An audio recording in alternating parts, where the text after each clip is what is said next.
नमस्कार मंडळी.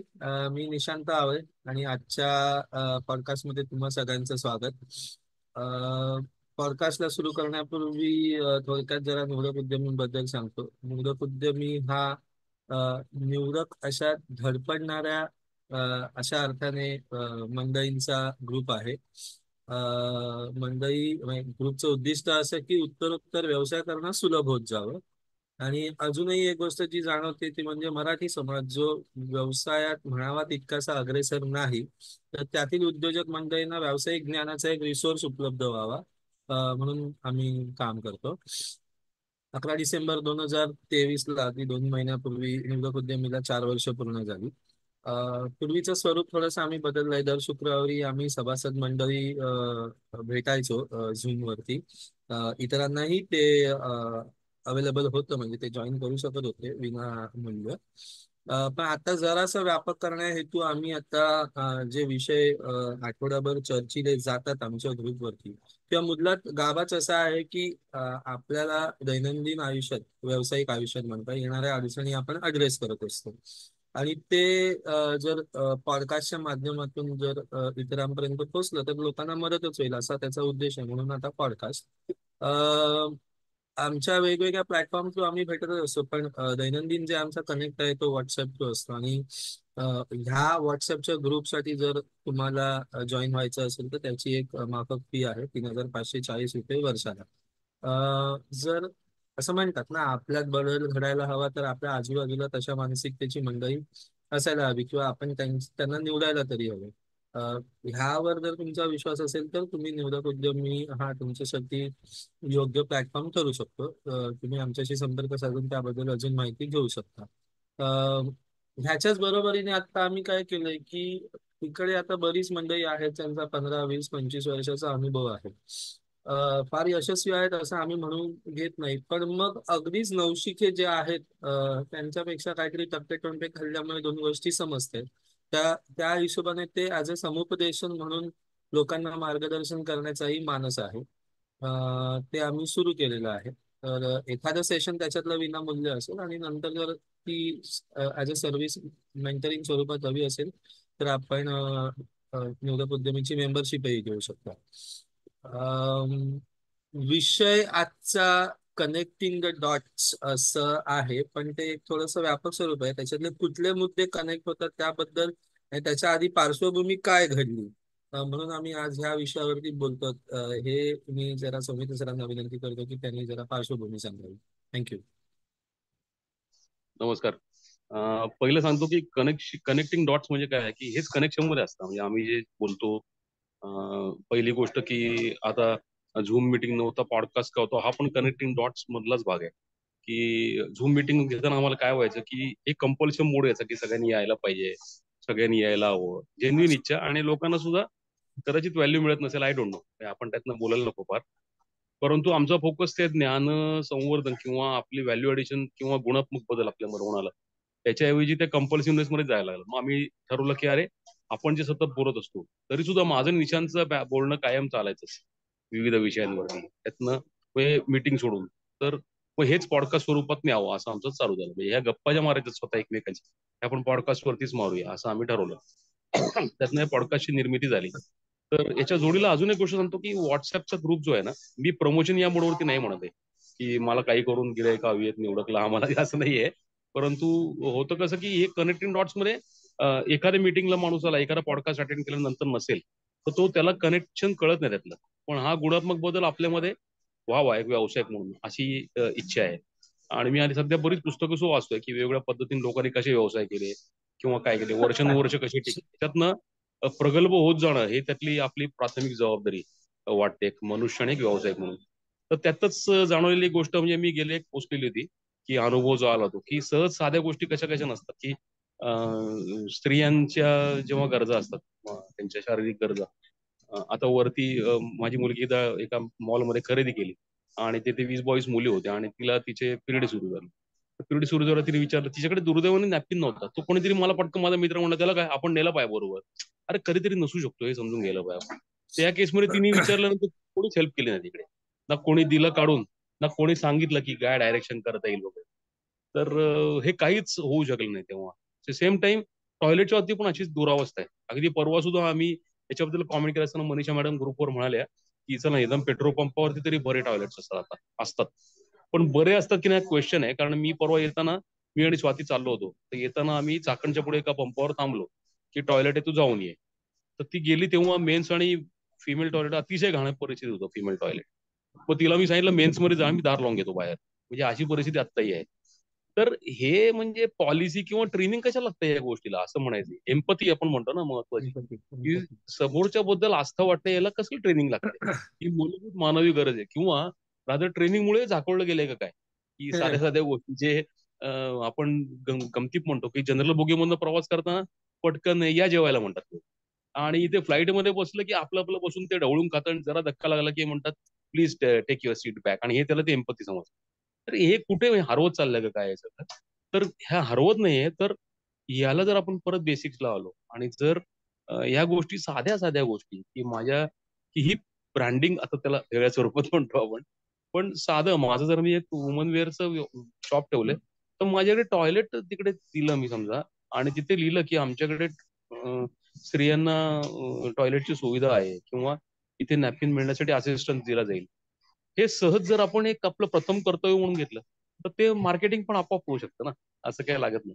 तर हे थोडंसं व्यवसाय संदर्भात कसं आणता येईल याचा थोडासा विचार निशांत म्हणला की कनेक्टिंग द डॉट्स म्हणून आपण हे जरा थोडंसं करूया.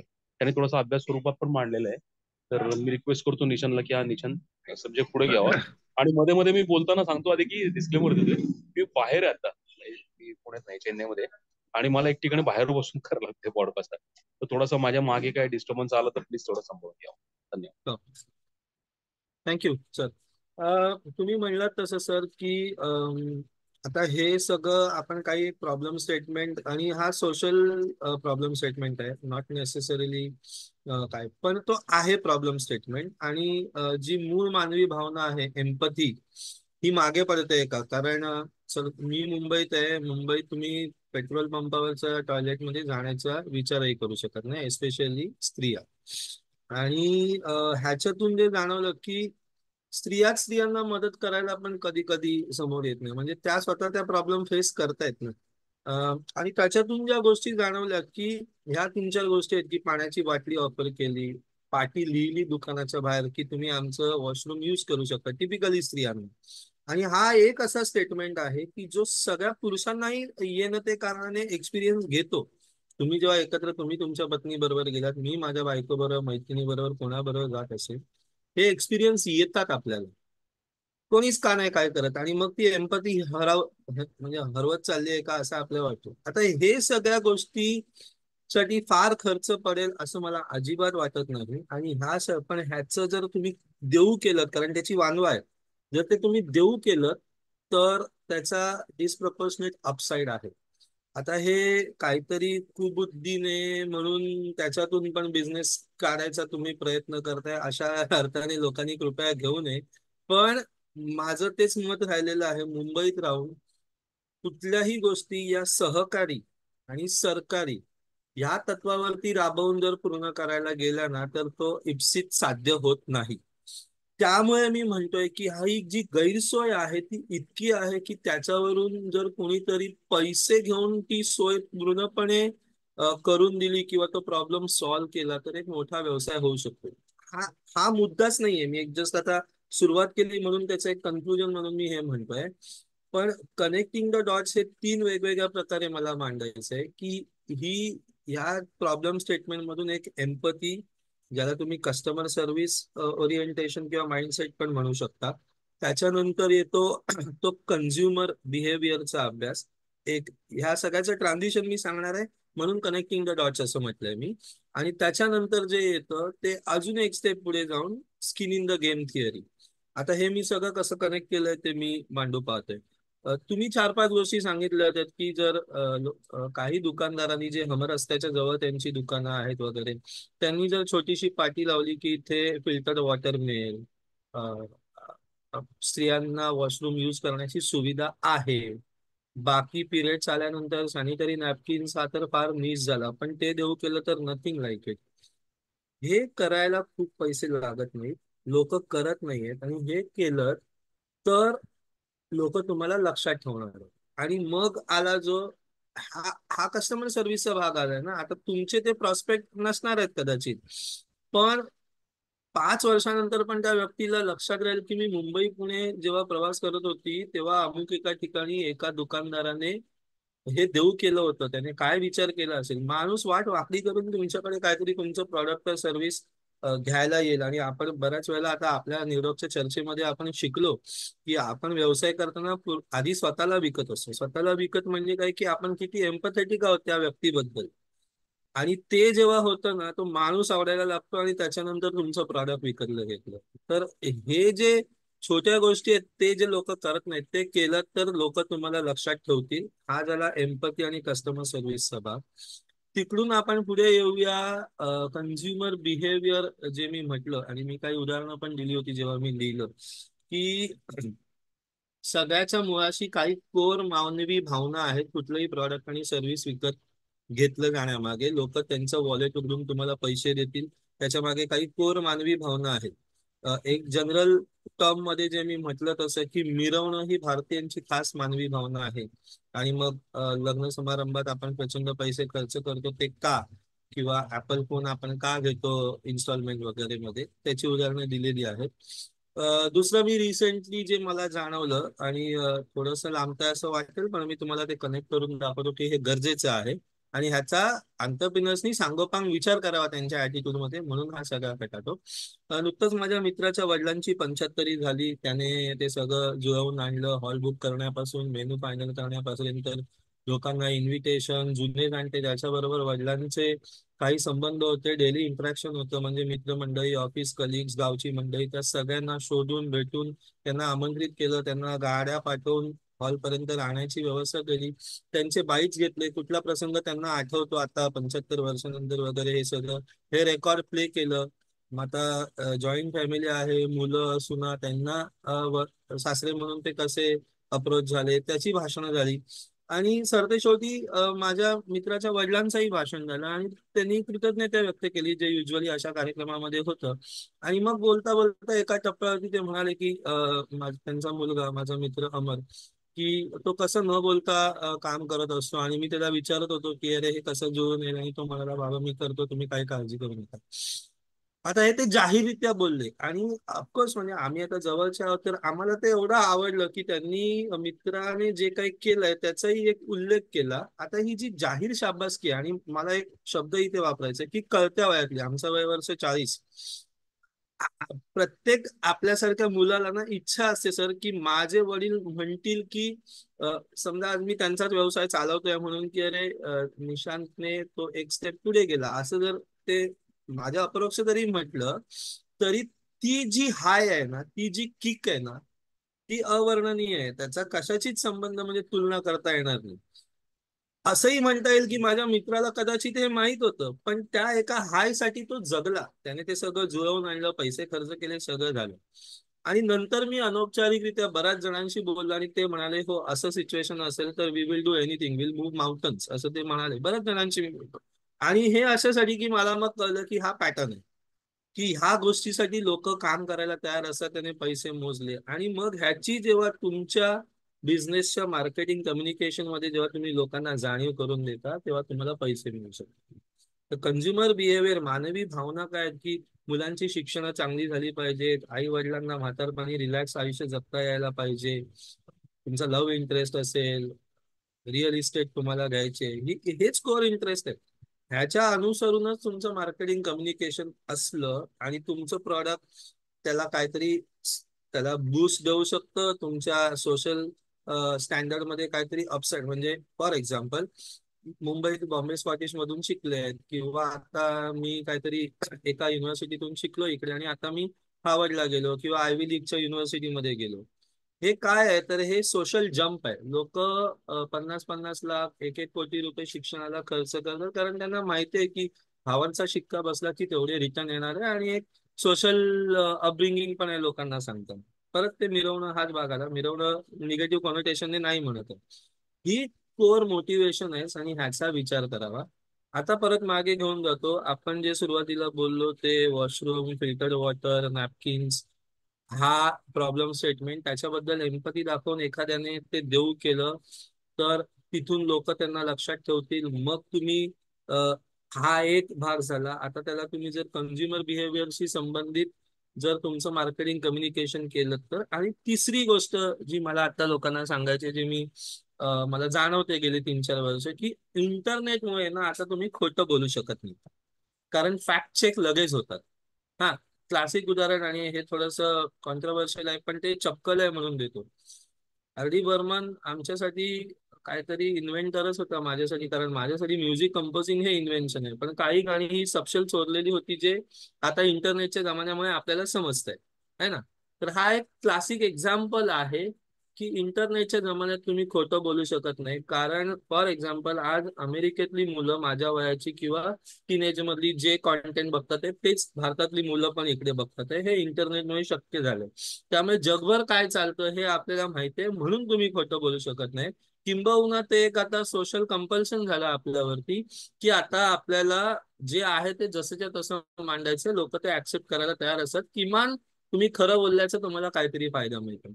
आणि त्याला skin in the game theory असं म्हटलं जातं व्यावसायिक फायनान्शियल टर्म्स मध्ये असं, पण एक बिझनेस टर्म्स मध्ये स्किन इन द गेम थिअरीचा अर्थ असा आहे की तुमचं स्वतःचं काहीतरी पणाला लागल्याशिवाय तुम्हाला चिंता, तळमळ, कळकळ येत नाही.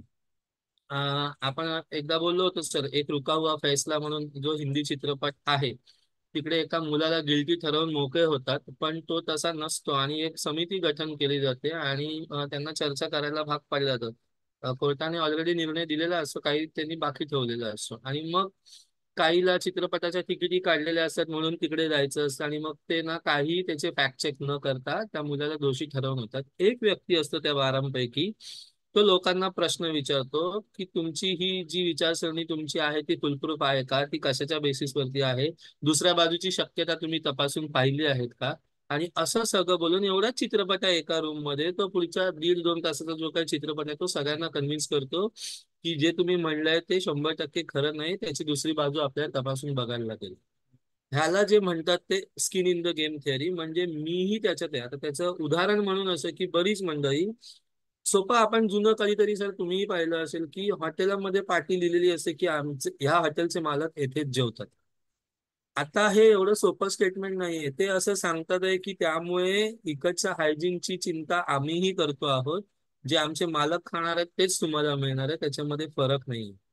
काही फायनान्शियल इन्स्टिट्यूशन कंपन्या आज असं सांगतात आहे की आम्ही जेव्हा तुमचे पैसे मॅनेज करतो आहोत तेव्हा तुमच्या पैसे मॅनेज करण्याचा जो आमचा बिझनेस आहे त्याच्याकडून आम्हाला मिळणारं उत्पन्न किंवा आमच्या कर्मचाऱ्यांचे पगार, त्यांची जी गुंतवणूक आहे ती सेम कंपन्यांमध्ये सेम असेट्स मध्ये आहे. कारण आम्हाला ते काहीतरी आपलं आपलं हे जे पुस्तक तुझं तुम्हाला भेट दिलंस ते पॉकेट नाही, काय नाव त्याचं, rework. Rework, rework, rework rework मध्ये मध्ये त्यांनी बेसकॅम्पचं उदाहरण दिलं ना, बेस स्वतःसाठी कॅम्प. जे सॉफ्टवेअर केलं तेच लोकांसाठी परफेक्ट, परफेक्ट. त्यांनी हा, केलं, त्यामुळे तर तेच केसच राहिलं नाही म्हणजे मुळात. अजून एक ते पण उदाहरण. fact त्यामुळे हे झालं की आता लोक असं म्हणू शकत नाहीत की समजा कोणी प्रश्न विचारला की तुम्ही हे सांगताय आम्हाला, तुम्ही काय करताय, आणि त्याचं तुम्ही आता मॅनिप्युलेटिव्ह आन्सर देऊ शकत नाही, कारण खरं काय ते फाइंड आउट करायचे बरेच मार्ग उपलब्ध आहेत. आणि खरं तर हे व्हायला पाहिजे होतं, पूर्वीपासूनच व्हायला पाहिजे होतं.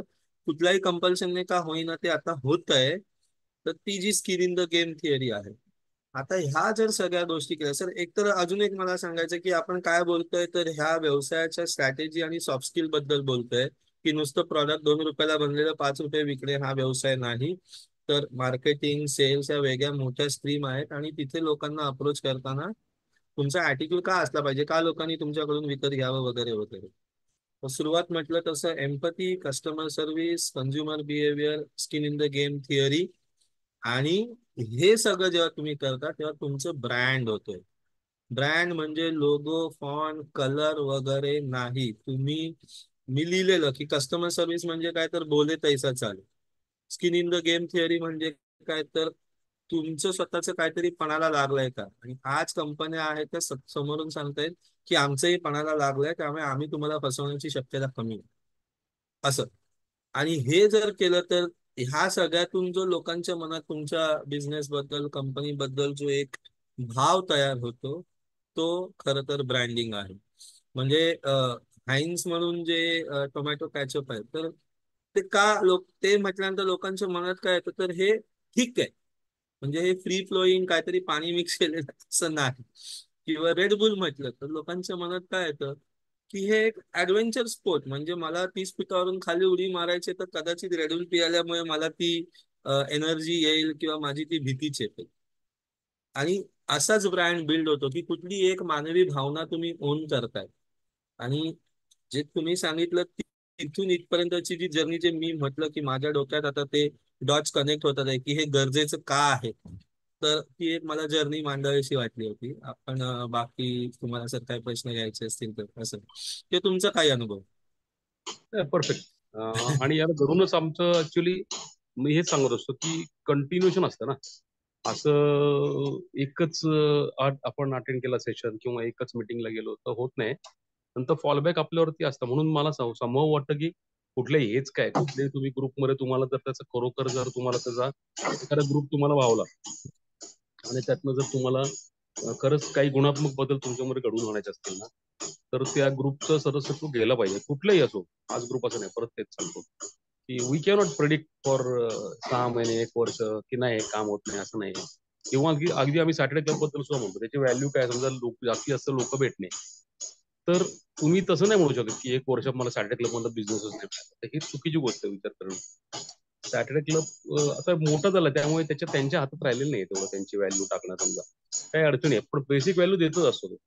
तर आपलं राहायला पाहिजे. तर या राहण्यातनं आम्हाला जाणवलं असं की पहिली गोष्ट आम्ही निवडकमध्ये करतो काय, तर हे पॉडकास्ट हा एक त्यातला दर्शनी भाग आहे, हा एक भाग. दुसरा भाग आमचा एक ग्रुप आहे, व्हॉट्सअप ग्रुप तुम्हाला म्हटलं, त्यामुळे त्यावर चर्चा होतात आणि त्यावरती बोलणं होतं. आता हे झालं की पण आमचं काहीतरी बोलणं होईल. आणि त्याला पाठोपाठ आमच्या महिन्यात मिटिंग्स पण असतात की दर महिन्याला पहिल्या शनिवारी एक मिटिंग असते आणि त्याच्यात आम्ही साधारणपणे ही जी री ओढतो जे काय चाललो त्याची. तर गेल्या वेळी आमचं बोलणं झालं होतं की माझ्या व्यवसायाकडनं मी सांगून घेणं हे ठीक आहे हो. पण मला किती वर्ष सांगत राहणार मी, माझ्या वयाचं 58 वर्ष झालं तरी मला सांगायला लागते, म्हणजे अवघड आहे ना का, की माझ्याकडनं का घ्या किंवा माझं काय घ्या वगैरे.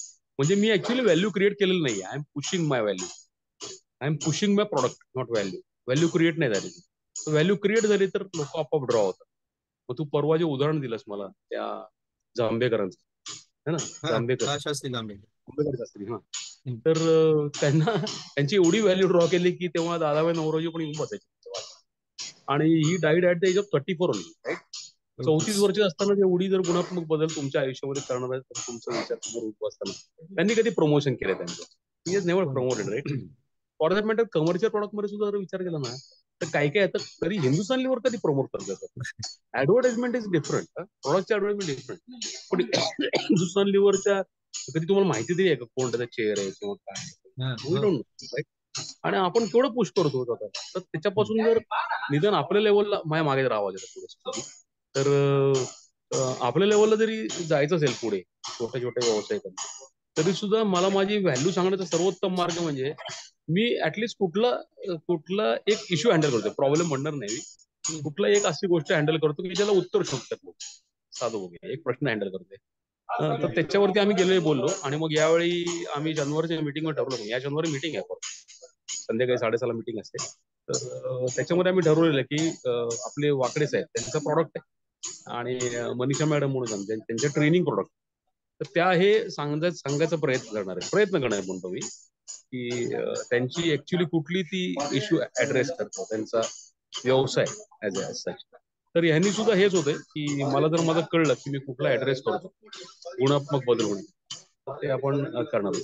तर मी आता फार बोलत नाही, मागे डिस्टर्बन्स असावा बहुतेक. हो, तर नितीनकडे मी हँडओव्हर करतो हो, आणि तू हो. उरला समोर होतो. हो. तर म्हणजे ह्यालाच अनुसरून एखादं उदाहरण दिलं की मी आता आणि हे मी जाहीररित्या मांडलेलं पण आहे की मी क्रेडचा जो फाउंडर आहे कुणाल शाह याला बरंच फॉलो करतो. आता क्रेड काय करते बऱ्याच जणांना माहिती आहे, पण रिसेंटली एक पॉडकास्ट असताना त्याच्याबद्दल माहिती मिळाली की त्यांनी एक रिसेंट गराज म्हणून एक प्रॉडक्ट केलं होतं. मी स्वतः क्रेडिट कार्ड वापरत नाही म्हणून, पण त्या गराज प्रॉडक्ट मध्ये व्हेकल्स, त्याचं पार्किंग, त्याचं इन्शुरन्स आणि ह्या सगळ्या गोष्टींबद्दलचं त्यांचं एक प्रॉडक्ट होतं. हे सगळं करताना त्यांनी बरेच पैसे खर्च केले, त्यांची वेब टीम राबली. त्यांच्या लॉन्च बरोबर त्यांनी एक छोटीशी ऍडव्हर्टाइजमेंट पण केली होती. पण तो म्हणतो तिथे आता कल्चरच असं झालेलं आहे की बऱ्याच जणांनी ती स्वतःच रिजेक्ट केली की हे क्रेडच्या दर्जाचं झालेलं नाही. आणि तसं नसताना पैसे खर्च करून आणि जवळपास 15-18 महिने ह्या एका सेगमेंटवरती त्यांची मंडळी काम करत होती. आणि शेवटाला त्यांनी निर्णय घेतला की हे आपण म्हणजे ही ऍड नाही आपण शिफ्ट करायची. आता एखाद्या टेक कंपनीमध्ये 15-18 महिने वेळ पैसा कष्ट घालवल्यानंतर पण जेव्हा लोक म्हणतात की हे नाही करायचं, त्याच्यामध्ये किती गोष्टी घडतात ते पहा सर. की एकतर जे अत्युच्च किंवा आपल्या दर्जाच्या जवळपास जाणारं नाहीये त्याला आपण मान्यता द्यायची नाही. दुसरा त्याच्यामध्ये असं आहे की लोकांच्या काही अपेक्षा आहेत आपल्याकडून, आणि मग आपण असं काहीतरी हाफ डिसेंट प्रॉडक्ट दिलं तर लोकांचा भ्रमनिरास होऊ शकतो. म्हणजे ब्रँडिंगसाठी ती मंडळी किती सिरियसली विचार करतायत. किंवा असाही एक कॉन्फिडन्स आहे की उद्या क्रेडने काही लॉन्च केलं तर काही लाख मंडळी तरी ते ऍटलिस्ट डाउनलोड तरी करतील, उघडून पाहतील किंवा एकदा तरी यूज करून बघतील. आता एवढा विश्वास दाखवल्यानंतर तुम्ही हे असं काहीतरी हाफ डिसेंट अप्रूव्ह करायचं का? आणि त्याने विचारलं की मग ही संस्कृती कशी रुजवली. तो म्हणतो की मी माझ्यासारखीच माणसं शोधली आहेत आणि ज्यांचा अस्थेटिक्स किंवा क्राफ्ट मध्ये ज्यांना काहीतरी गते अशा माणसांना क्लिअर त्यांना त्यांची रिस्पॉन्सिबिलिटी सांगितलेली आहे. त्यांनी एक शब्द वापरलाय, गेट किपिंग अबिलिटी. म्हणजे काय चालेल आणि काय नाही चालणार हे ठरवण्याची त्यांना जबाबदारी आणि मुभा दोन्ही दिलेली आहे. त्यांना नाही म्हणण्याचा अधिकार आहे. आणि त्याच्यामुळे आज तो एक कल्चर डेव्हलप झालाय कंपनीमध्ये की आज कोणतरी एक भन्नाट डिझाईन करतो आणि सोशल मीडिया लिंक्डइन वरती टाकतो आपल्या मित्रांना आणि सगळ्यांना सांगतो की क्रेडला टॅग करा. आणि ती व्यक्ती 7 तासाच्या अवधीमध्ये त्याला हायर केलं जातं. आता हे अशासाठी आहे की त्या व्यक्तीने आपलं काम दाखवलंय, पण त्याला क्रेडमध्येच काम करायची इच्छा आहे. कारण त्याला माहितीये की इथे काहीतरी असं चाललंय की ज्या वंडरफुल गोष्टीचा मला हिस्सा होता येण्यासारखं आहे, तर म्हणून तो हे करतोय. आता हे सगळं ना दर्जाला धरून आहे, आणि दर्जा म्हणजेच एक ब्रँडिंग, त्या कंपनीची जनमानसातली प्रतिमा, आणि ते टिकवण्याची जबाबदारी त्याची स्वतःची आहे. आणि ते त्याने इतरांमध्येही तसं कल्टिवेट केलेलं. तर असे हे सगळे ब्रँडिंगचे प्रकार आहेत. कनेक्टिंग द डॉट शेवटी नेऊन ब्रँडला मला कनेक्ट करून ठेवायचं होतं त्याचं असं की आपण बऱ्याच मटेरियलिस्टिक गोष्टींमध्येच फक्त ब्रँड ब्रँड ब्रँड म्हणत जातो. पण लोक तुमच्याबद्दल काय विचार करतात हे खरं तर ब्रँड आहे. राजीव बजाज बद्दल पण आपण जर जेव्हा बोल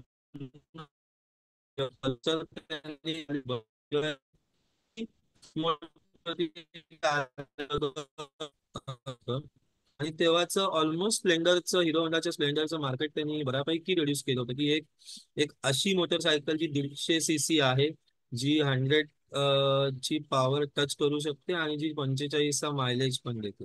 आणि त्याची जाहिरात पण छान होती, डेफिनेटली मेल म्हणून असं. तर अशा सगळ्या गोष्टी आहेत की लोक तुम्हाला एक कुठल्या गोष्टीसाठी ओळखतात आणि त्या गोष्टीसाठी जगलं पाहिजे. ती ब्रीच होता देता कामा नये, ते खरं तर फाउंडरचं काम आहे असं. मला काय बोलायचं असेल ते. हा, आता ब्रँड जसा बनतो ना, ब्रँड म्हणजे ऍक्च्युली साध्या भाषेत काय माहिती का, दोन प्रॉडक्ट जर बाजूला ठेवले तर तुम्ही त्यातला एक प्रॉडक्ट अग्रक्रमाने घेतात, तो ब्रँड. बस. काही एवढ्याच्या पलीकडे काहीच नाही खरं काय म्हणजे. काही नाही, काही नाही. एवढं काय आहे. हो हो. फक्त आपण एकच बघायला तर जसं जसं तुमचा अग्रक्रम किंवा तुमच्या ग्राहकांचा तुम्हाला जसं जसं असे अग्रक्रम मिळत जातो आणि तुमचा जे उत्पादन आहे किंवा तुमची सेवा आहे ती इतरांच्या पुढे घेतली जाते, तर त्या प्रमुख ज्या ज्या गुण आहेत ना ते आपण लक्षात घ्यायला पाहिजे. म्हणजे त्यांनी आपला ब्रँड पडतो कशाने हे आपलं खूप लक्षात गेलं पाहिजे. आपण मला वाटतं याच्यावरती आपण वेगळा पॉडकास्ट घेऊया हो. की अगदी. ब्रँड पडतो कशाने, हो. आणि मग त्याच्यात व्हॅल्यूज येतील बिझनेस. जसं उदाहरणार्थ निवडक उद्योगीमध्ये आम्ही कटाक्षाने टाळतो की साध्या मिटिंगला सुद्धा आम्ही प्रमोशनल कंटेंट आम्ही टाळतो. प्रमोशन आता सुद्धा काही काही गोष्टी माझ्या हातात राहत नाही, पण लोक प्रमोट करत राहतात थोडं थोडं थोडं थोडं. तर त्याला म्हणत नाही. अगदी ज्यांना करायचं प्रमोट त्यांना फेसबुकचा आम्ही एक ग्रुप दिलेला निवडक उद्यमीचा, तिथे त्यांनी कुशल त्यांचे प्रॉडक्ट मांडावे. पण शक्यतो व्हॉट्सअपवरती आम्ही अजूनही हे कल्चर स्वतःमध्ये सुद्धा आणायचा प्रयत्न करतोय की आपलं चटकन मोह होतो की माझ्याबद्दल काय झालेलं मी पटकन जाऊन शेअर करावं. तर याने हा एक प्रमोशनल माइंडसेट आहे, याच्यात ग्रुप याच्याकरता नसतो. आपण साधा विचार करून बघूया की एखाद्या ट्रिपला यायला ग्रुप तयार केला, कसं करताय? इन्फॉर्मेशन शेअरिंग करताय की तू गाडी कुठल्या प्लॅटफॉर्मवरती इकडनं चढ तिकडनं चढ हे कर आणि पुढे बोल, आणि पुढे काय पाणी इकडे अवेलेबल आहे, खोल्या अशा दिल्या, याच्याकरता ग्रुप असतो. तर याच्यात कुठे प्रश्न आला की मी आर्टिस्ट आहे, माझं पेंटिंग घ्या, त्याचं माझ्या बॅग घ्या, याचा कुठे संबंध आला? म्हणजे ते एक आरती प्रभूंची कवितेच्या 4 ओळी आहेत, त्या खूप भारी आहेत. म्हणजे त्यातनं आपलं एक कळू शकेल म्हणून सांगतोय वेगळं जरा. त्यात ते म्हणतात की 2 डोळे 2 काचा, 2 डोळे 2 खाचा, 2 काचा, 2 डोळे 2 खाचा, 2 काचा, यात कोठे प्रश्न येतो असं वांजा. काय प्रश्न कुठे आला बाकीचा ह्याच्यात काय असं, म्हणजे वेगळ्या अर्थाने आपण घेऊया हे. तर ह्याच्यातनं हे शिकायचा प्रयत्न करतोय की काय त्याची व्हॅल्यू काय आहे, काय गुणात्मक व्हॅल्यू काय आहे त्याची. तर ब्रँड पडतो कशाने? मी जर याच्यात सुरू केलं ना, सवंग पोस्टिंग आम्ही जर सुरू केलं, मी आणि निशांनी, की या तुमच्या इंट्रोडक्शन द्या, आम्ही करायचो पूर्वी केलेले सगळे, पण त्यातनं आम्हाला कळलं की याचा काहीच उपयोग होत नाही, ना काहीच स्वतःला उपयोग होतो ना लोकांना होतो. हा, नाही. संख्या कमी होऊ शकेल एवढंच आहे, आम्हाला वी डोंट माइंड अबाउट संख्या, आम्हाला संख्येची अँझायटीच नाही, त्यामुळे तो प्रश्नच आलेला नाहीये. तर ही जी गुणात्मक व्हॅल्यू, म्हणजे जर आम्ही ते केलं तर निवडकचा ब्रँड पडला आमच्यासाठी पहिला पडेल, हो लोकांसाठी नंतर. तर हो आपण ह्याचा पुढच्या पॉडकास्टचा विषय घेऊया, ब्रँड चालेल. ब्रँड पडतो कशाने, असं हो आपण शॉर्ट सेलिंग. ब्रँड पडण्यामध्ये हे मस्त बर. होईल बघा, छान हो होईल. हो हो आणि त्यात चालेल. गप्पा मारूया आणि जस्ट समोर कर, हो दॅट्स हो इट. काय नाही. हो म्हणजे हा विषय आमच्याकडे चर्चेला गेला होता, त्याच्याबद्दल अजून जरा बोलायचं होतं. माझ्या डोक्यातले ठिपके कसे जोडले जातात ते मी इतरांबरोबर, आणि हे सगळं शेअर करणं म्हणजे मी ऍक्च्युली सर माझ्या मुळाशी असं की मी व्हॅलिडेशन सीक करत असतो की तुम्हाला याच्यात काही तथ्य वाटतंय का. So it's like thinking in public, अशी ती माझी मनाची इच्छा आहे. ते आज आम्ही इथे मांडलं. तुम्हाला कसं वाटतं ते सांगा कमेंट्स मध्ये जरूर. पॉडकास्ट उद्या रात्री 10 वाजता आता रिलीज होईल. याच्याबद्दल सुद्धा माझं असं म्हणणं आहे की अभिप्राय द्या हे मी हल्ली टाळायला लागलो. अभिप्राय जे आहे टाळायला लागलो. अभिप्राय दिले की लोक किंवा मी सुद्धा एकदम त्या आवेशात येतोय का, तर यातलं ना हे बरोबर होतं हे चूक होतं. Actually who am I to decide? बरोबर. मी नाही डिसाईड करू शकत. हो. निशांत दिले प्रॉडक्ट बनवलं की चूक आहे. हु इज मी? हम्म. मी कोण नाहीये. त्यांनी त्याचा हम्म. प्रॉडक्ट बनवला असेल, चुकलं असेल, त्यांनी जर विचारलं तुला फीडबॅक, तर तुम्ही लगेच त्याचा कृतीशील फीडबॅक असं देऊ नका की हे तुला ही सुधारणा करायला पाहिजे मग चांगलं होईल.